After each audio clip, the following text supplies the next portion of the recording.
Startups, आपने कभी सोचा है कि एयरबीएनबी जैसे बिलियन डॉलर स्टार्टअप का ग्रोथ सीक्रेट आपके लिए कितना यूजफुल हो सकता है? एयरबीएनबी की शुरुआत एक सिंपल और हैंडक्राफ्टेड आइडिया से हुई थी और आज मैं आपके साथ वही फॉर्मूला शेयर करने वाला हूं जो किसी भी स्टार्टअप को स्केल करने में मदद कर सकता है। इस वीडियो को जरूर देखिए क्योंकि ये आपके स्टार्टअप के लिए एक नए डायरेक्शन की शुरुआत हो सकती है। नमस्कार दोस्तों, स्वागत है आपका स्केल अप 2.0 और इसमें हम लोग कौन सा लेसन पढ़ रहे हैं? Do things that don't scale. कल हमने क्या पढ़ा था? कल हमने 11 स्टार एक्सपीरियंस देखा था, कैसे इलॉन मस्क आपको आते हैं रिसीव करने के लिए, हाथी घोड़े और सब ढेर सारे लोग करके आपको वो एक इमेजिनरी एक्सरसाइज किया था हम लोगों ने। आज हम लोग पढ़ेंगे scale and the beginners mind. जब लोग बिगिनर्स माइंड होता है और स्केल के बारे में सोचते हैं तो कैसे सोचें। ब्रायन चेस्की अब बहुत बड़े बिजनेसमैन हो चुके हैं एयरबीएनबी के, और अब जाकर के अपने होस्ट के घर पे नॉक करके उनके काउचेस पे नहीं सोते।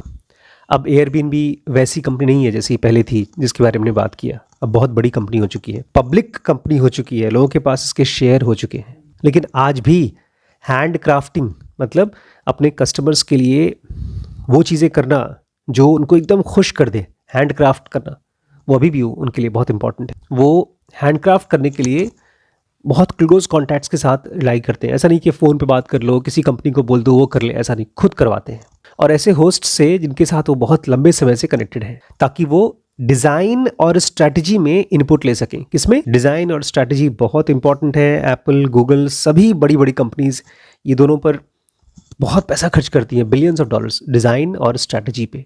और जब भी वो कोई बोल्ड नया प्रोडक्ट बनाना चाहते हैं, जैसे आपके जेफ बेजोस बनाना चाहते थे फायर फोन, तो उनको यही करना चाहिए था कि एक कस्टमर को ला करके उसके हिसाब से सोचते। सोचा था, लेकिन मुझे लगता है बहुत सही नहीं सोच पाया। $100 मिलियन डूब गया था उसमें। तो वो एक सिंगल यूज़र कैसे उस प्रोडक्ट को यूज़ करेगा, इसके बारे में सोचते हैं ब्रायन चेस्की। एयरबीएनबी में नई चीज़ निकली है, उसको बोलते हैं एयरबीएनबी ट्रिप्स। वो आपकी पूरी की पूरी ट्रिप ऑर्गेनाइज करा के देते हैं। जब इसके बारे में पहली बार सोचा था ब्रायन और उनकी टीम, एक सिंगल कस्टमर के लिए आप कैसे उनका पूरी छुट्टी एंड टू एंड, उनके घर से लेकर के उनके घर वापस पहुंचाने तक पूरी छुट्टी, ये लोग उसको क्राफ्ट कर रहे थे। इन लोगों ने एक फ्लायर बनाया, हम एक ट्रैवलर खोज रहे हैं, हम आपके पूरे ट्रिप को फोटोग्राफ करेंगे अगर आप हमको अलाउ करेंगे आपके घर से। और हम लोगों के पास तो कागज़ आया नहीं। लंदन में एक बेचारा रिकार्डो नाम का आदमी था, उसने कहा मैं घूमूंगा, आप मेरी फ़ोटो ले लीजिए। रिकार्डो ने जो अपने लिए ट्रिप प्लान कर रखा था, ये बहुत ही फ्लैशी और बहुत ही एक्साइटिंग नहीं था, कोई ड्रीम वेकेशन नहीं था। उसका प्लान क्या था? जितने भी टूरिस्ट स्पॉट्स हैं वहाँ जाएगा। एक जगह है अल्काट्राज जाएगा अपने आप खुद ही, एक बुब्बा गम श्रिम्प कोई होटल है या कोई जगह है वहाँ जाएगा, एक कोई बजट होटल में रुकेगा, तो उसके बाद जाकर वहाँ बार में बैठेगा और वहाँ पर कुछ लोगों के साथ बैठा रहेगा और ज़्यादा किसी से बातचीत नहीं करेगा, क्योंकि वो क्या है? इंट्रोवर्ट। ये उसका प्लान था छुट्टी का। इस पूरे ट्रिप में या तो किसी लाइन में खड़ा है, टिकट विकट खरीद रहा है, या तो अकेला है। और सैन फ्रांसिस्को में पहली बार जा रहा है और ऐसी चीज़ें करेगा जो वहाँ के लोग नहीं करते। वहाँ जाकर उस जगह को एक्सपीरियंस करना चाहता है, लेकिन ऐसी कोई चीज़ करेगा ही नहीं। इसके ट्रिप के बाद उसकी फ़ोटोज़ ले ली। उसके ट्रिप के बाद एयरबीएनबी ने उनको फिर से कॉन्टैक्ट किया, उसको फिर से बुलाया सैन फ्रांसिस्को। उन्होंने कहा देखो, एक बार तुम घूम के गए हो यहाँ से, एक बार हम तुम्हारे लिए एक ट्रिप अरेंज करना चाहते हैं सैन फ्रांसिस्को का। और उस दौरान में उन्होंने पिक्सर से एक स्टोरी राइटर को बुलाया, स्क्रिप्ट राइटर को, और उन्होंने पूरा व्हाइट बोर्ड पे स्टोरी लिखी कि क्या क्या करेगा ये आदमी। एक एक सीन के बाद दूसरा सीन डाला कि एक आदमी जब किसी ट्रिप में जाता है तो उसकी लाइफ कैसे ट्रांसफॉर्म होती है। जैसे हमारी हुई, आनंदा से हमारी लाइफ ऑलमोस्ट ट्रांसफॉर्म हो गई, तो ऐसे ही अगर किसी आदमी को ट्रिप चाहिए होगा तो कैसा लगेगा। और आपको ब्रांड के पूरे थॉट्स को सुनना चाहिए। क्या चीज़ है जो एक आदमी का ट्रैवल को ट्रांसफॉर्मेटिव बना देती है, लाइफ को, लोगों के साथ कनेक्शन। और कहीं कहीं पर आपको अपने कंफर्ट जोन से बाहर निकलना होगा। जब भी आप किसी नए शहर में जाते हैं तो आपको पहले 24 से 48 घंटे में एक वेलकम इवेंट होना चाहिए। आपकी लाइफ में कुछ ऐसा होना चाहिए आपको लगे कि आप नई जगह गए हैं। और डे 2 और 3 में आपको कंफर्ट जोन से बाहर निकलने वाला एक चैलेंज मिलना चाहिए। ये ब्रायन चेस्की के टीम के हिसाब से। अगर आप अपनी कंफर्ट जोन को नहीं छोड़ते हैं तो आप उस ट्रिप को याद नहीं रखेंगे। अगर आप कंफर्ट जोन को निकल जाते हैं, उसमें से बाहर निकलते हैं, तो ऐसा कुछ होता है कि आपका जो पुराना सेल्फ था वो मर जाता है और एक नया इंसान जिंदा होता है इस ट्रिप में। और जो हम बता रहे हैं आपको, ये दुनिया की सभी फिल्मों की यही कहानी होती है। उसमें एक फिल्म में एक मेन कैरेक्टर होता है जो नॉर्मल लाइफ चालू करता है। वो अपनी नॉर्मल ऑर्डिनरी वर्ल्ड को छोड़ते हैं, उसके बाद वो थ्रेशोल्ड में जो भी उनकी नॉर्मल लाइफ थी उसमें से निकल जाते हैं। मैट्रिक्स बेचारा नॉर्मल सॉफ्टवेयर कोडर था, और उसके बाद मॉर्फियस नाम के एक आदमी ने उसको नॉर्मल लाइफ से निकाल करके फेंक दिया उधर रियल वर्ल्ड में। और ये हीरो की जर्नी होती है। रिकार्डो को पता नहीं था कि उसकी ट्रिप कैसी होगी, वो तो पहले ही सैन फ्रांसिस्को जा चुका था। उसको लगा चलो फिर से चले आते हैं, हम जानते हैं, बहुत बार घूम चुके हैं। तो जो सबसे अच्छा एयरबीएनबी का होस्ट था, घर था, उसमें उसकी बुकिंग कर दी गई। उसको डिनर पार्टीज पे ले गए, सिटी के जो सबसे अच्छे अच्छे रेस्टोरेंट हैं वहाँ पर उसके लिए खाना बुक किया, और रात को उसके लिए एक मिस्ट्री बाइक टूर आधी रात को अरेंज कराया गया। और जब पूरा ट्रिप हो गया तो उसने रिकार्डो को खुद पूछा कैसा गया। रिकार्डो से मेरी जिंदगी में आज तक ऐसा नहीं हुआ, आंखों में आंसू थे।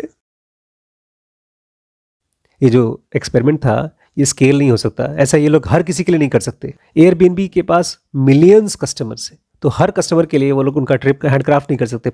लेकिन इसमें से कुछ लेसन लिया उन्होंने, जो अपने सारे ट्रैवल प्लान में डाला। कुछ लेसन्स बोलते हैं हमने इस ट्रिप में जो भी हुआ था उसमें से लेसन्स को हमने अपने एयरबीएनबी ट्रिप्स में इस चीज़ को अप्लाई किया है। और पिछले कुछ साल हम लोग इसी को स्केल करने की कोशिश कर रहे हैं।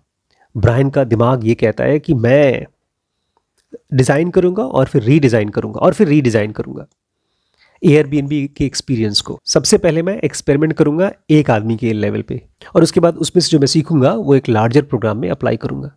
हम लोग को भी यही करना चाहिए अपने कोर्सेज के साथ।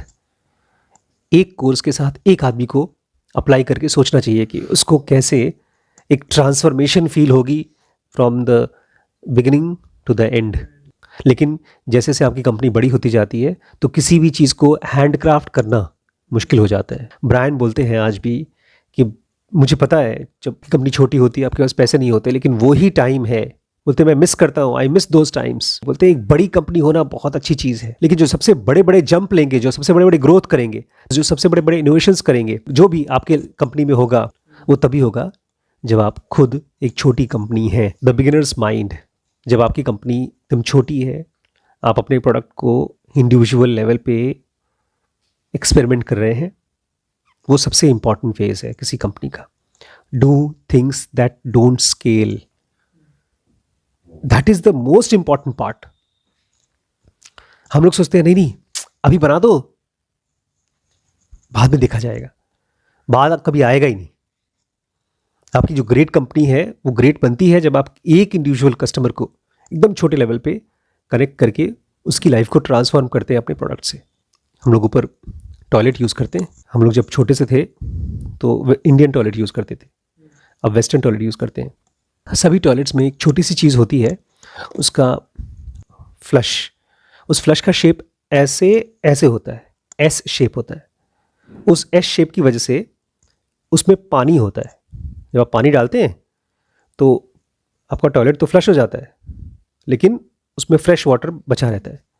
उस फ्रेश वाटर से आपके टॉयलेट में से बदबू नहीं आती। वो पानी जो बहने वाला टॉयलेट है उसमें से बदबू को रोकता है। किसी ने डिज़ाइन किया होगा। आप खाली पानी देखते हैं टॉयलेट में, उसमें भी जब थोड़ा बहुत कभी गंदगी रहती है तो भी गंदगी दिखती है, बदबू बहुत कम आती है। जबकि पुराने ज़माने के जो टॉयलेट्स होते थे, मैं गया था कोई आश्रम में, वो खाली ओपन नाला था टाइप का था, उसमें गंदगी पड़ी रहती थी और बदबू आती थी। समबडी डिज़ाइंड, एक आदमी ने अपने लिए की सोचा होगा इसको कि मुझे एक ऐसा कमरा चाहिए जहाँ पर मुझे बदबू नहीं आनी चाहिए। So you should be thinking for individual level कि मेरी लाइफ कैसे ट्रांसफॉर्म होगी अगर मैं पर्टिकुलर प्रोडक्ट बना रहा हूँ। ठीक है, स्केल द बिगिनर्स माइंड। आज हमने पढ़ा स्केल द बिगिनर्स माइंड। कल पढ़ेंगे on boarding 1 by 1। On boarding 1 by 1 देखते हैं क्या सरप्राइज है हमारे लिए। आपको पता है हम लोग क्या पढ़ रहे हैं ना? Do things that don't scale.